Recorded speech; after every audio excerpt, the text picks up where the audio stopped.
Dès l'enlèvement des 3 jeunes colons dont les corps viennent d'être retrouvés près d'Hébron, le gouvernement israélien a accusé le Hamas sans présenter la moindre preuve. Les soldats de l'armée d'occupation israélienne ont procédé à des arrestations massives de cadres du Hamas, mis en cause la récente réunification entre le Hamas et l'autorité palestinienne.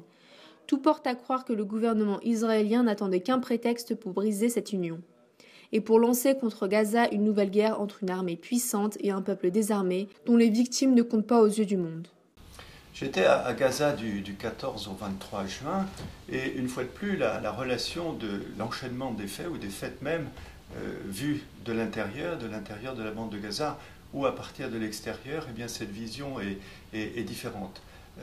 L'enchaînement des faits ressemble terriblement à un fait historique qui a eu lieu il y a plus d'une vingtaine d'années lorsque Yitzhak Rabin avait décidé, poussé par Ehud Barak, eh bien, d'arrêter massivement des membres du Hamas. Et vous vous souvenez que 400 militants du Hamas avaient été déportés au Liban. Ces militants avaient refusé d'entrer dans le Liban, ça avait fait un buzz, et c'était finalement le début de la notoriété internationale du Hamas.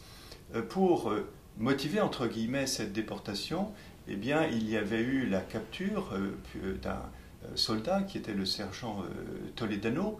Et si vous voyez l'enchaînement des faits, le soldat avait été capturé le dimanche, et dès le lundi, des arrestations massives de centaines, 417 exactement, militants du Hamas et du djihad avaient été organisées. C'est-à-dire qu'en réalité, eh bien, ces arrestations massives étaient programmées de longue date avec des noms, des adresses. La plupart des militants ont été cueillis à domicile, si j'ose dire. Et finalement, la capture du sergent n'a été finalement que l'occasion pour le gouvernement de mettre en place son plan, qui d'ailleurs avait été déjà décrit par Ehud Barak plusieurs mois auparavant.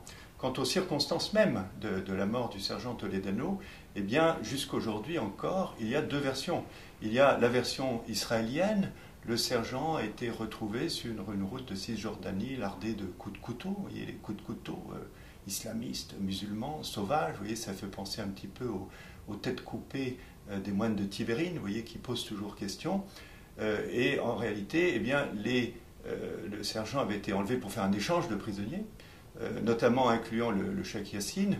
Et on ne voit pas très bien pourquoi les gens qui avaient enlevé un soldat un jour pour l'échanger contre des prisonniers l'auraient assassiné dès le lendemain. La version palestinienne, eh bien, c'est que le lieu de l'enfermement du soldat a été identifié, il y a une attaque massive et tout le monde a été tué. Il vaut mieux un soldat mort qu'un soldat captif, on le sait depuis l'affaire Khalid. Donc finalement, ce qui se passe aujourd'hui ressemble terriblement avec le Hamas, accusé dès le premier jour, les arrestations massives et finalement la préparation d'une nouvelle guerre. En quelle direction? Vers Gaza. Pourquoi Gaza? On n'en sait rien. Tout ça ressemble terriblement à de la vengeance, ça ressemble à des représailles contre les civils qui sont des crimes de guerre. Le vice-ministre israélien de la Défense menace d'éradiquer les islamistes palestiniens, autrement dit la résistance du mouvement Hamas. Tout cela dans un contexte géopolitique régional inquiétant en Irak et en Syrie, laisse présager le pire pour les Palestiniens en Cisjordanie et plus particulièrement à Gaza. L'absence persistante de toute solution et de toute réaction en violation du droit international par Israël n'est-elle pas le cœur du problème? Alors la menace d'éradiquer le Hamas, elle n'est pas nouvelle. C'était exactement les mêmes mots qui étaient utilisés il y a 22 ans, à la fin de l'année 1992.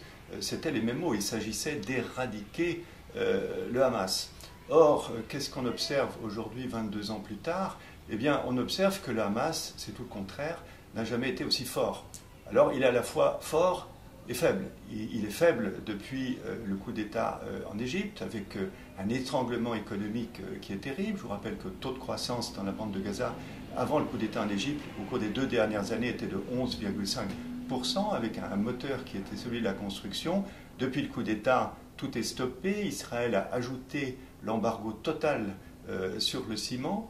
Les salaires ne sont plus payés et la situation est catastrophique sur le plan économique.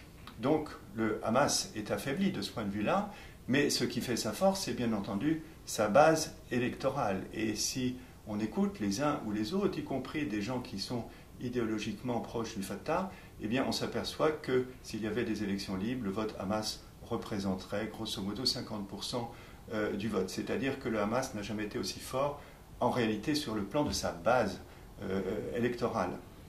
Alors après 7 ans de gestion autonome dans des conditions extrêmement difficiles de la bande de Gaza, avec un développement économique qui est remarquable. Je vous ai cité tout à l'heure la construction, mais il y a également l'agriculture.